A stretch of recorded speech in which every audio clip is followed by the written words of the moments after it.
कि इस सुल्ताना की मीटिंग के अंदर, इस सुल्ताना की सभा में तय होगा कि 23 तारीख को झुंझुनू का सुल्तान राजेंद्र बांबू बनने जा रहा है। यह सुल्ताना की मीटिंग तय करेगी और आपकी उपस्थिति तय करेगी।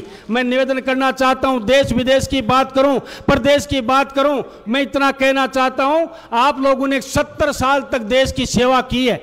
आजादी के 77 साल तक, 60 साल तक लगभग कांग्रेस ने सेवा की और इस झुंझुनू जिले की भी 60 साल तक ओला परिवार ने सेवा की है।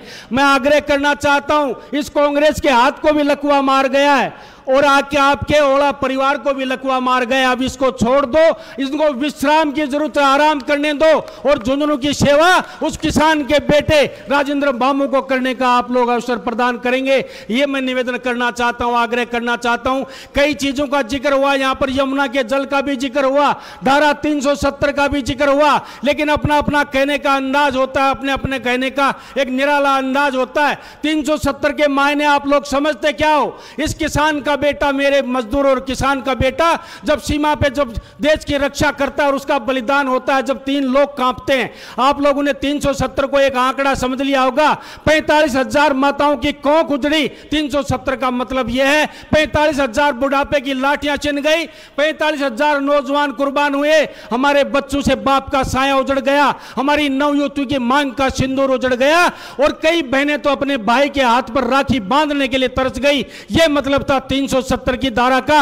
उसको एक झटके में खत्म करके भारतीय जनता पार्टी, नरेंद्र मोदी और अमित शाह ने यह दिखा दिया कि भारत मां की तरफ कोई आंख करने वाले की आंख निकाल ली जाएगी और अंगुली करने वाले का हाथ अलग तन से जुदा कर दिया जाएगा। यह 370 का मतलब है। और यहां पर तो आपने नहर की बातें तो सदियों से सुनी होगी, कई पत्थर भी अब तक लग चुके हैं, लेकिन मैं कहना चाहता हूं, निवेदन करना चाहता हूं, यह भारतीय जनता पार्टी है जिसकी कथनी और करनी में कोई फर्क नहीं होता है। हमने लोकसभा के चुनाव से पहले जब हमारे मुख्यमंत्री जी झुंझुनू आए थे तो उन्होंने वादा किया था कि लोकसभा के चुनाव में आप हमारा साथ दो, हम आपको यमुना के जल का यहां पर प्रवाह करेंगे और हरियाणा से समझौता करेंगे। लेकिन वारे शिक्षित जिले, वारे विकसित जिले, आपने तीनों लोकसभा की सीटें कांग्रेस को दे दी। फिर भी मैं धन्यवाद देना चाहता हूं उस मुख्यमंत्री को, दोबारा आपके बीच में आके कहा कि लोकसभा की सीटें तो आपने कांग्रेस को दे दी होंगी, लेकिन हमारी जबान एक है और जो जबान हमारे मुंह से निकल गई उस पे हम लोग कटा लें और आपको यमुना का जल मिलेगा तो निश्चित रूप से शेखावाटी को यमुना का जल मिलेगा।